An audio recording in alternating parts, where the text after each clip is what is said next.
Olá, nossos seguidores das mídias sociais. Eu sou Janice Amoras e esse é um momento muito importante. A gente está dando início agora ao nosso podcast. O Égua Tu Sabias agora está no formato de podcast e é com muita alegria, com imensa felicidade que a gente está inaugurando hoje o canal do podcast com a doutora Kênia Martins, que é tabeliã de notas e protesto aqui na nossa região metropolitana de Belém, mais exatamente no município de Ananindeua.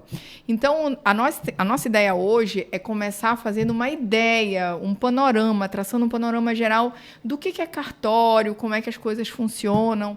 Então, sem maiores delongas, eu já vou passar a palavra para a doutora Kênia Martins, agradecendo imensamente a presença dela aqui hoje, nesse nosso quadro que virou um podcast, que começou bem despretensioso e hoje já assumiu, inclusive, essa versão de podcast. Então, doutora Kênia, muito obrigada pela presença.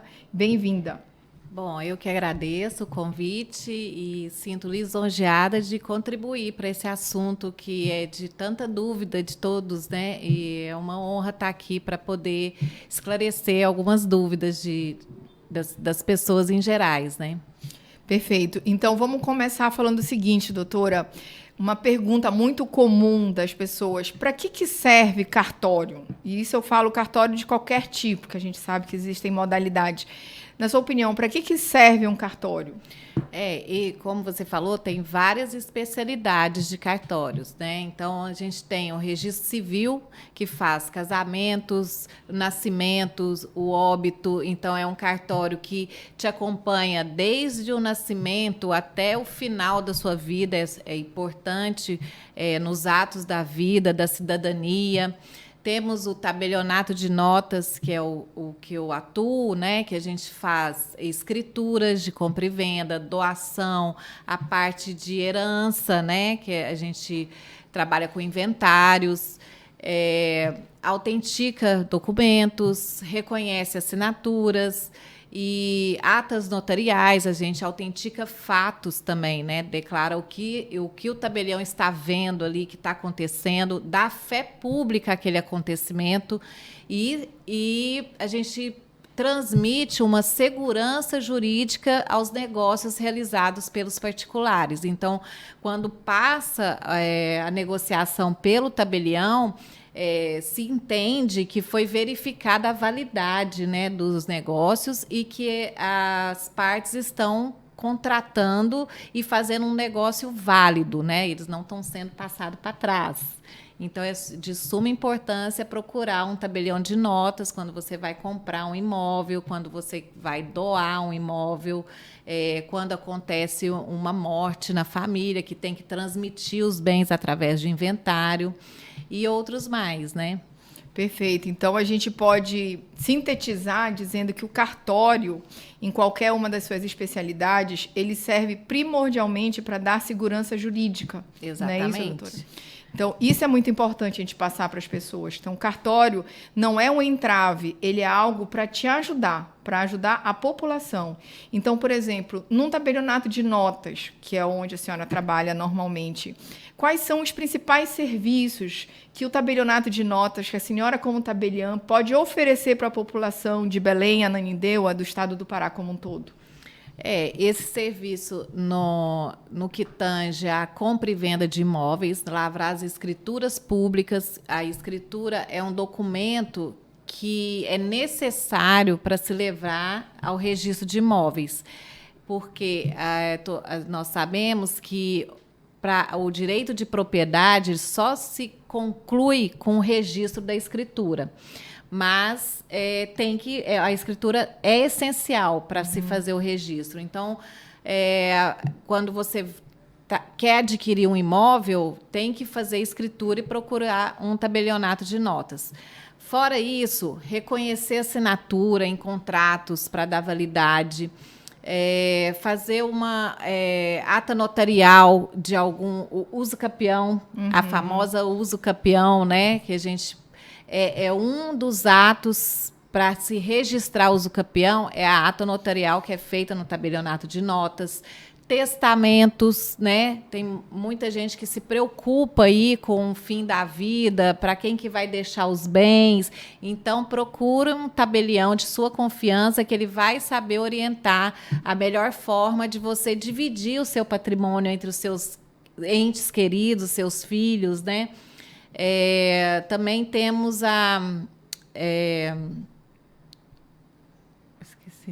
Temos também o caso, né, doutora, das crianças que precisam viajar ou acompanhada apenas de um dos pais ou de nenhum, desacompanhada dos dois. Então, como é que o tabelionato de notas pode ajudar, por exemplo, a essa mãe que é mãe solo e chega às férias e precisa...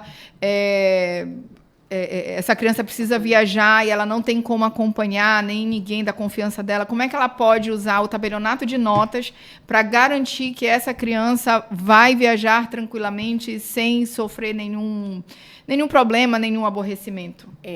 Nós temos aí com a pandemia, os cartórios eles tiveram um grande avanço na área tecnológica e da forma digital de fazer os documentos. Então, hoje, nós temos o provimento número 100 do CNJ, que permite que nós praticamos atos digitais. E um dos atos mais praticados que a gente tem feito digitalmente é a EAV, que é a autorização para menores viajarem ou acompanhado de um pai ou desacompanhados.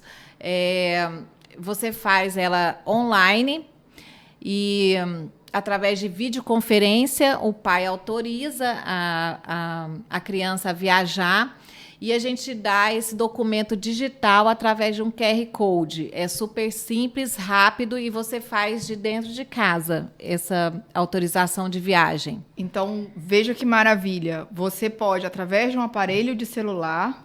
Não é isso, doutora? Isso. Acessar uma plataforma nacional que chama e-notariado e, através do e-notariado, você, um cidadão comum, entra em contato com um tabelionato de notas, ou seja, um cartório de notas, e, através desse aplicativo, você consegue fazer essa autorização de viagem sem precisar sair de casa e com fé pública, o que vai permitir que a sua criança viaje tranquilamente, sem problema nenhum. Exatamente. É isso.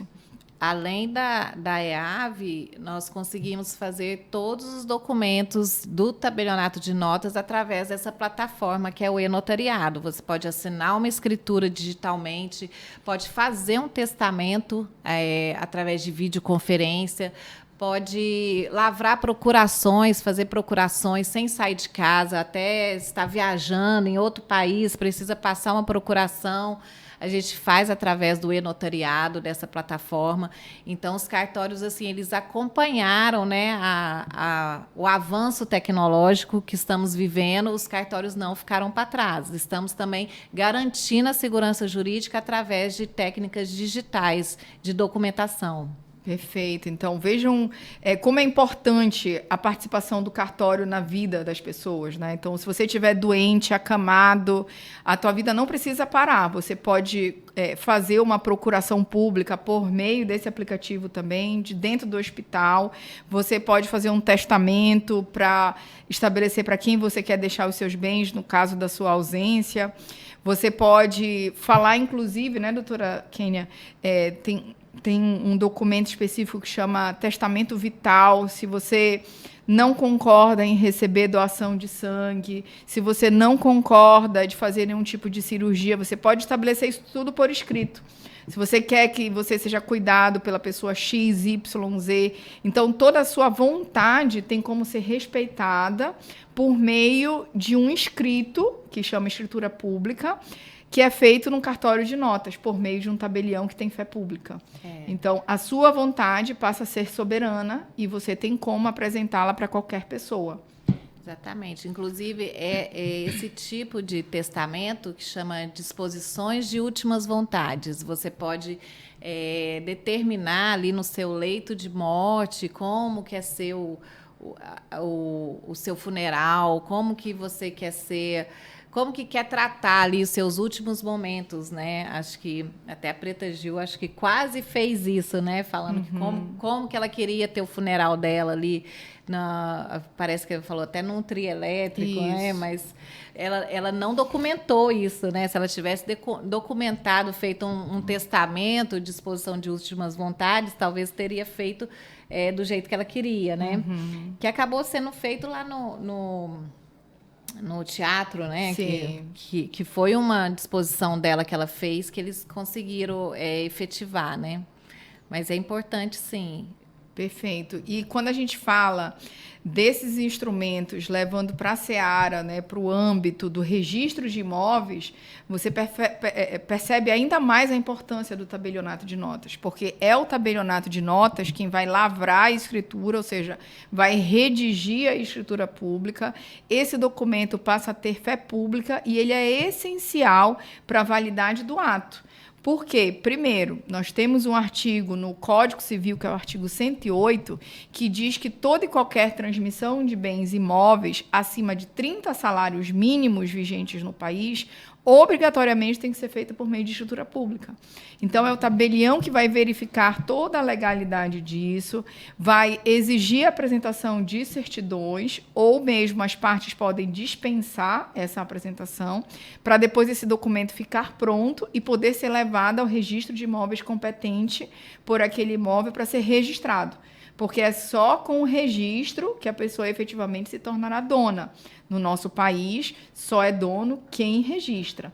Então, não adianta nada você lavrar uma procuração com poderes especiais ou uma escritura pública e deixar debaixo do colchão, né, doutora Kênia? E o contrato de gaveta, E né, o contrato de muito. gaveta, exatamente, que infelizmente é uma cultura na nossa cidade, aqui no nosso estado, as pessoas não se preocuparem com o registro, mas na hora de maior aflição, da doença, de uma necessidade, ou mesmo da falta de um ente querido com a sua morte, é que as pessoas vão atentar. Eu tenho um registro disso, que a pessoa chama, eu tenho um documento disso, lá debaixo do meu colchão.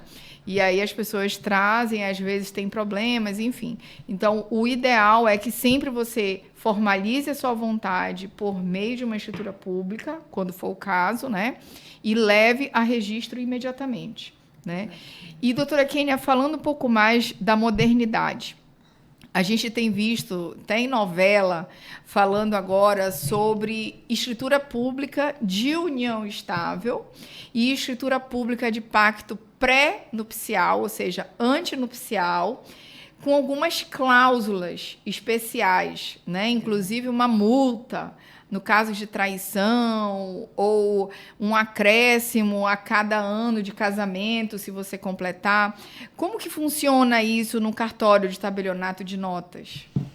O pacto antinupcial, ele precede o casamento quando as partes querem escolher um regime de bens diferente do que o que é o comum. O regime de bens legal atualmente é o regime de comunhão parcial de bens.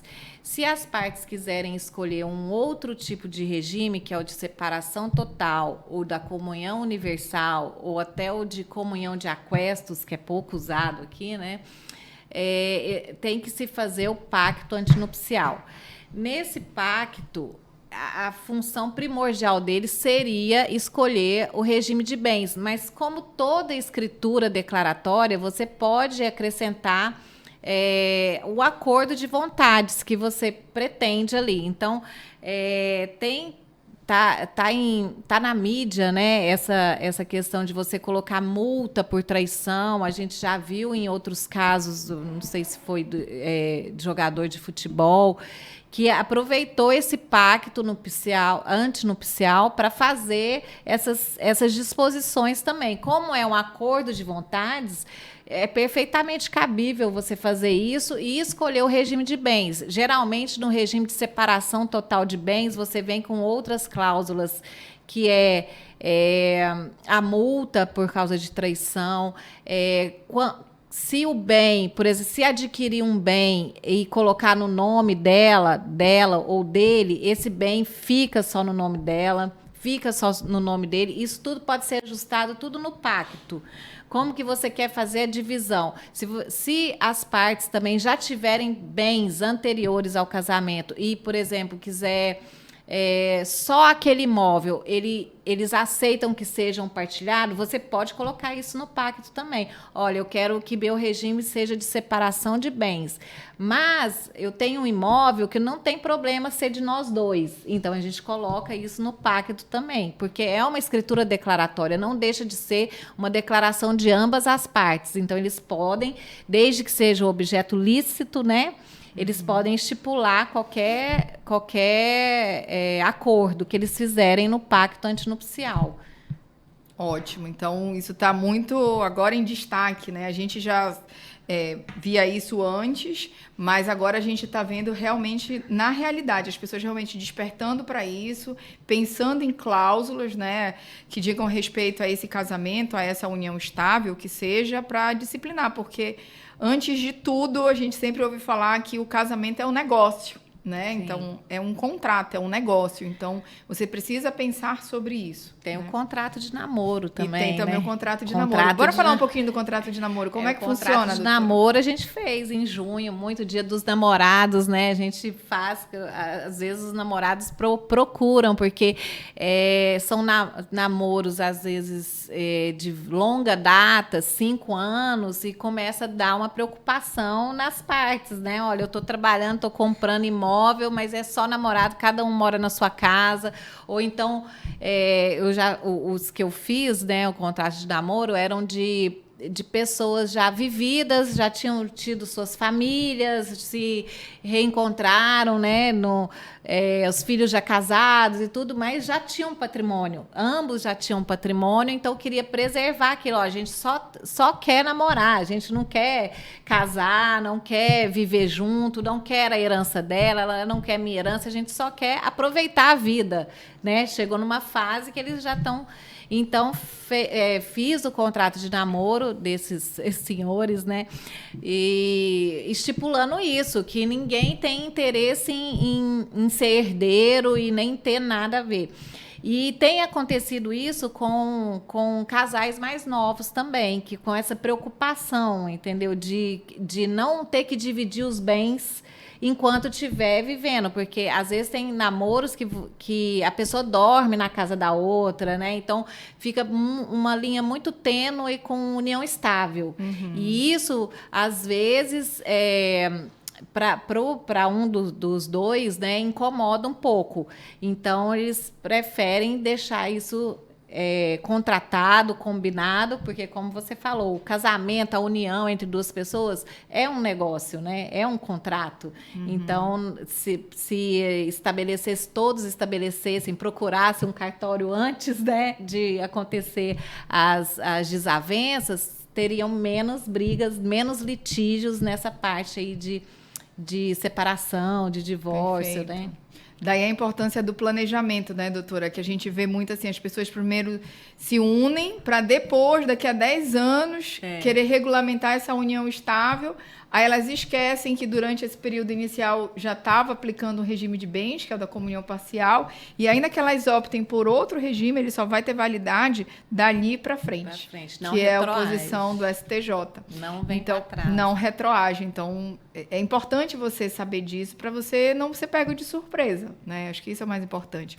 E outra coisa também que eu queria lhe perguntar...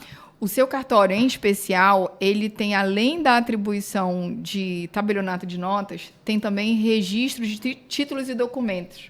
Isso. E agora também a gente está vendo uma leva aí de discussão com relação àquelas bebês reborn.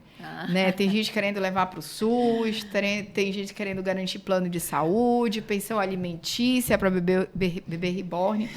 Mas do ponto de vista do cartório, o que essa pessoa que tem uma bebê reborn poderia fazer para tentar minimamente dizer para todos que ela possui uma bebê reborn que ela deseja dar um nome. É possível fazer algum tipo de registro em relação a isso no cartório, títulos e documentos? Olha, eu faço. Quem quiser registrar sua bebê reborn, pode ir lá no meu cartório que eu registro. É porque, gente, esse registro é possível só no cartório de registro de títulos e documentos. A gente não vai registrar a bebê reborn num registro civil, não é uma certidão de nascimento. Isso não é possível, porque ela não é um ente personalizado, né? Não é um ser. Então, a gente pode registrar como um título, né? Lá no cartório de títulos e documentos, a gente já faz registro de animais, já faz registro de pet. Vocês já podem registrar o seu animalzinho, o seu cachorrinho. Tem até a certidão do cachorrinho, só que não é uma certidão de nascimento, é uma certidão de título e documento. Você está cadastrando aquele animal e deixando ali no cartório para que a gente conserve aquele documento, fique no livro do cartório, aquele cadastro, né, do seu animal. Isso também é muito usado com bovinos, né? Para quem tem fazenda, às vezes no interior, quer cadastrar os seus bovinos, o gado, né? Tem gado de alto valor. Exato. Então, eles vão no cartório de registro de títulos e documentos, fazem o registro do gado e dos animais, de móveis também a gente já faz, né? Por exemplo, essa semana a gente cadastrou uma academia. Então, quer dizer, registrou lá os aparelhos da academia, a esteira. Então, isso é possível fazer no cartório. Então, por que não a bebê reborn? Né? Então, eu falo, bebê reborn não tem direito a tratamento de saúde, porque não é uma pessoa, mas ela tem o direito de ter o registro no registro de títulos e documentos como um cadastro dela, né? Uhum. Então, não é que ela vai ser uma bebê com vida, ela não pode ter tratamento médico, é lógico, mas se quiser registrar lá no cartório, nessa parte de títulos e documentos, é perfeitamente possível. Então, para quem tiver bebê reborn, estiver interessado... Pode procurar o cartório de títulos e documentos para fazer o seu registro. Assim também você é de uma família tradicional, que tem uma receita de uma comida maravilhosa que pertence à sua família. Então, também é possível você registrar essa receita no cartório, os títulos e documentos, para resguardar a originalidade dela. Sim, o cartório tem essa função residual. Tudo que você não consegue fazer nas outras atribuições, o título e documentos faz como conservação, né? Um registro de conservação, ele não tem efeito perante terceiros, mas ele tem efeito de conservação daquele registro até a eternidade, seria assim, né? Porque fica conservado no livro do cartório. Perfeito. Então, vejam a importância do cartório na tua vida, né? De que forma o cartório pode te ajudar nas suas mais diferentes especialidades. E, doutora Kênia, uma coisa que eu também sempre ouço. É verdade, as pessoas me perguntam, é verdade que cartório é tudo muito caro e só serve para carimbar e ganhar dinheiro? O que a senhora acha disso? Não, é mentira. Nós não somos nós que colocamos o preço no serviço, né? Os valores cobrados, eles advêm de uma lei estadual. Então, que é essa lei, os valores devem ser cobrados igualmente do estado inteiro. Pode ter diferença entre estados. Por exemplo, aqui no Pará, em Minas, São Paulo, cada estado tem sua lei. Então, e nós somos apenas cumpridores da lei. O que nós estamos lá é vendendo o serviço, dando a segurança jurídica para praticar o ato e cobrando a taxa imposta pela lei, pelo Estado. Então, desse valor dos emolumentos, nem tudo fica para o cartório, né? Quase que a metade, né? Sim. São transferidos para o tribunal, para a Receita Federal, para o município. Então, quer dizer... E, além disso, ainda tem, né, as despesas de manutenção do cartório. Então, quando eles falam assim, é muito caro, então, quando você pega o que é cobrado de taxa e o que é gasto para fazer a máquina funcionar, a gente vê que é um parâmetro errado que a população tem de cartório, né? É que falta conhecimento, né? A gente sempre pensa nisso. Falta conhecimento. Então, quando a gente está falando aqui desses repasses, que a doutora Kínia muito bem está lembrando, a gente está falando de 5% é repassado para o município a título de ISS-QN, que é um tributo municipal. 27,5%, meus amigos, é repassado para a Receita Federal como um imposto de renda na pessoa física do titular da serventia, ou seja, não tem empresa, é pessoa física pagando tributo para a Receita Federal mensalmente por meio do Carnê-Leão. Fora isso, a gente tem os repasses ao tribunal. Então, quando você coloca tudo isso na ponta do lápis, é o que a doutora Kínia falou, isso daí, em muitos estados, ultrapassa 50%. No nosso estado do Pará, não ultrapassa, mas em muitos estados ultrapassa 50%. E aí, do valor que restar, você tem que gerir todo o cartório, porque, como eu lhe disse, não tem empresa, não tem CNPJ para ganhar desconto na aquisição, pagar menos imposto de renda, não tem isso. Então, é tudo na pessoa física. Então, todas as pessoas contratadas na serventia, elas são contratadas como CLT, obedecendo à consolidação das leis do trabalho. Então, todo mundo ganha 13º, FGTS, férias, todo mundo, direitos iguais para todos ali. E todas essas despesas são custeadas pelo titular da serventia. Então, entrando usuário ou não na serventia, e nós tivemos um exemplo claro disso durante a pandemia, em que ninguém saía de casa, todas as suas despesas de custos fixos se mantêm. Então, é um risco do negócio que o titular da serventia do Brasil inteiro assume quando assume uma delegação, não é isso, doutora? Isso. Porque entrando dinheiro ou não, as despesas fixas se mantêm. Então, você precisa ter muita responsabilidade nessa gestão, porque são muitos também os atos gratuitos que nós praticamos no dia a dia, ou seja, que não vai entrar nenhum real para praticar isso daí, porque são decorrentes de ordens judiciais, são decorrentes de disposições na lei que obriga a fazer gratuitamente, enfim. Então, você precisa ter uma boa gestão, uma gestão de negócios mesmo, naquela serventia, naquele cartório, senão você fatalmente vai ter problemas, né, doutora? Eu escuto muito, me perguntam muito se eu recebo do Estado, né? Acham que nossa profissão é como de juiz, de promotor, que a gente recebe ali, passou no concurso e recebe o valor lá do salário, né? Mas não é, a gente recebe, é como uma empresa, né? Se a gente presta, tem mês que vai bem, tem mês que vai mal, então depende do quanto você presta o serviço, de quanto você faz o serviço. O faturamento, ele não é fixo, né? Ele é variável. Sim. E as despesas também. As despesas dependem da gestão. Se você consegue controlar menos gastos no cartório, e hoje nós temos uma visão mais empresarial de um cartório, né? Antigamente, eu acho que tinha uma visão mais pública, né? Sim. E eu acho que desde quando começou a ter concurso público, veio uma visão de gestão empresarial para os cartórios. Tanto que os cartórios hoje, eles são modernos, né? Eles já são... um cartório que eu gosto muito é o seu, né, doutora? Que serve de exemplo para nós aqui. E é um exemplo que os cartórios não passa aquela impressão de serviço público, né? A gente está lá como querer servir o usuário da melhor forma possível. Então, a gente gasta, sim, a gente gasta em equipamento, a gente gasta em treinamento, capacitação. Então, nessa parte, os cartórios não têm economizado.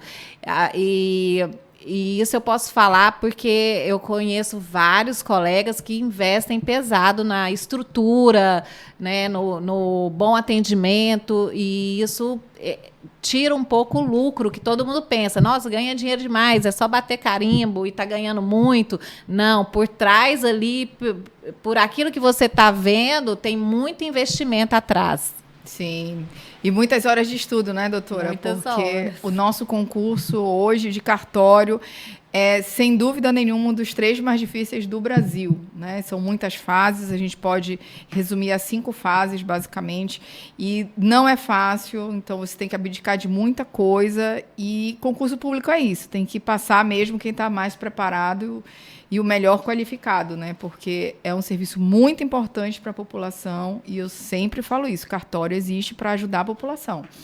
E fico muito triste, doutora, quando eu ouço alguém falar assim também. Ah, esse negócio de cartório é um atraso. Só o Brasil mantém isso daí, essa estrutura arcaica. Tem que acabar com os cartórios. O que a senhora pensa sobre isso? Não, eu acho que o cartório é o contrário, né? O cartório é essencial para a nossa vida, tanto que a gente está vivendo um momento de desjudicialização. Tudo que vai para a justiça está vindo para o cartório. Nós tivemos os divórcios que eram feitos, né, na justiça antigamente, já é feito no cartório de forma rápida. Inventários que demoravam 40 anos para terminar, já estão sendo feitos no cartório, às vezes mês ou uma semana, se tiver com a documentação toda completa, a gente consegue fazer um inventário. Estamos entrando na esfera de conciliação e mediação, né, tentando resolver conflitos. O cartório ele está de braços dados com a sociedade, então nós estamos aqui para ajudar a sociedade. Eu vejo assim a insatisfação do cliente quando a gente não consegue ajudar eles, porque eles chegam no cartório, eles têm esse anseio do problema dele de ser resolvido aquele dia, naquela hora. E quase 90% do que a gente faz, a gente entrega no mesmo dia, né? A gente tem um prazo de 5 dias para fazer qualquer ato, mas os cartórios são tão eficientes que eles querem resolver na hora, né? Um reconhecimento de assinatura, 10 minutos, 5 minutos você faz no cartório. Então, assim, não é uma instituição arcaica, porque tem mais de 170 países, existe esse modelo cartorial, e cada vez mais nós estamos ajudando a desafogar o judiciário, e eu acho que modelos que não têm cartório, países que não têm cartório, eles vivem numa insegurança jurídica tremenda. A gente tem o exemplo dos Estados Unidos, né? Você vai comprar um imóvel, se não deu certo ali, você não tem para onde reclamar. Isso, né? Você não só tem um seguro, que ainda encarece muito mais a negociação. Você paga um seguro, aí se você quer aquela casa, apaixonou por aquela casa, mas não deu certo, você pega o dinheiro do seguro e vai chorar em outro lugar, porque não tem como você reaver o imóvel, né? Aqui não, aqui você compra o imóvel, você gosta daquele imóvel, daquele local, e você tem a garantia que vai ser seu, né? Sim. Então, acho extremamente importante, sim, os cartórios, e é mito isso aí, que o pessoal fala que cartório não é bom, né? Sem dúvida. E é isso que a doutora Kênia falou. O nosso modelo utilizado no Brasil é o contrário, ele não é arcaico, ele é tão avançado que ele serve de modelo para vários outros países no mundo. Então, falar mal de cartório, infelizmente, é para quem não está bem informado, porque cartório serve para ajudar a população. Então, é um serviço público prestado por pessoas concursadas. A partir da Constituição de 88, é obrigatório que essa pessoa seja concursada. Não é mais possível que você vá passando de pai para filho, como era antes. No nosso estado aqui, a gente já teve 2 concursos para serventias extrajudiciais. Está aberto agora o prazo de inscrição para o 3º concurso de serventias extrajudiciais. Eu convido a todos que tiverem interesse na área jurídica para buscarem saber um pouquinho mais, porque é um concurso muito bom, muito difícil, mas muito bom para quem entende que a função principal do cartório é ajudar a população, mas que também tem o ônus de lidar com essa parte da gestão, que muitas vezes no curso de direito a gente não é ensinado a lidar com gestão, mas no cartório a gente é literalmente jogado nesse ambiente, e se você não tiver esse conhecimento, você pode ter sérios problemas. Então, é bom você pensar nisso e se informar, né, para saber exatamente se você deseja ou não ingressar nessa seara, mas, sem dúvida, é um universo apaixonante, extremamente necessário, e as pessoas tem cada vez mais vontade e desejo de conhecer disso, né, doutora Kênia? Então, eu imagino o número de pessoas que se dirigem todos os dias ao seu cartório, buscando esse conhecimento, querendo saber como é que faz para registrar, como é que faz para fazer o inventário, querendo saber como é que faz para fazer um testamento, enfim. No seu dia a dia, assim, essas pessoas, pelo que você percebe, elas querem elas mesmas resolver ou elas preferem contratar um advogado, um despachante ou um corretor de imóveis para resolver seus problemas? Tem de tudo, né? Tem gente que já é mais proativo, tem cliente que vai atrás, que procura saber como que resolve. Agora tem uns que já prefere pagar para a gente resolver tudo, ou prefere contratar um despachante. Tem de todas as formas de cliente, a gente atende lá. Sim, mas o cartório também oferece esse serviço. Por exemplo, se eu chego lá, doutora Kênia, eu não quero fazer nada. A senhora faz tudo para mim, inclusive leva registro? Não, depende. A gente não faz esse serviço porque até um tempo, até a Lei 14.382, se não me engano, não podia cobrar nada que fosse fora da tabela de emolumentos. Aí teve uma alteração na Lei 8.935, se não me engano, por essa Lei 14.382, que já deixou uma brecha para oferecer esse serviço. A gente sempre ofereceu no intuito de gratuito, não era cobrado. Então, às vezes, a gente tira uma certidão pelo site, essas certidões negativas que você consegue tirar pelo site, a gente tira, né? Para nós, a gente está ali fazendo isso, não custa nada, dá essa facilidade para o cliente. Agora, na parte de cobrar esse serviço, agora que está começando essa movimentação aí, por causa dessa alteração legal, mas no meu cartório a gente ainda não começou ainda a prestar esse serviço extra, né? Que seria de um despachante, de um corretor, né? Eu acho que cada um na sua esfera, né? Eu agradeço os corretores e os advogados que trabalham e que levam esse serviço já pronto para a gente, né? Para cada um ficar no seu setor mesmo.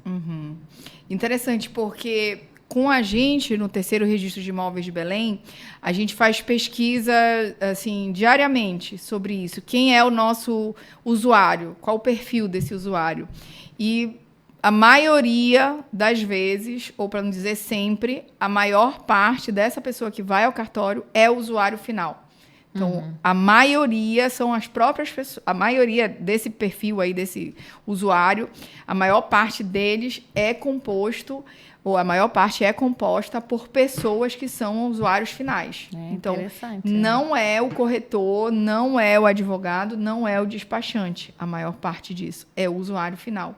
Então, isso demonstra que as pessoas querem ter conhecimento, elas buscam conhecimento. Então, canais como este, podcast, YouTube, Instagram, eles estão cada vez mais recheados dessas informações, porque as pessoas buscam isso. Então, isso é interessante, né? Então, quanto mais souberem, mais eles vão fazer, né? Sozinhos. Exatamente. E quanto mais a gente conseguir divulgar, e eu tenho uma amiga que ela fala que é levar a palavra, né? Que é levar o conhecimento da população sobre o registro de imóveis é melhor para todo mundo, né? Porque quando a gente tem ciência dos nossos direitos, a gente vive melhor, a gente se torna um cidadão melhor, porque a gente sabe exatamente o que a gente pode exigir e o que não nos cabe. Então, é uma questão também de cidadania, isso daí.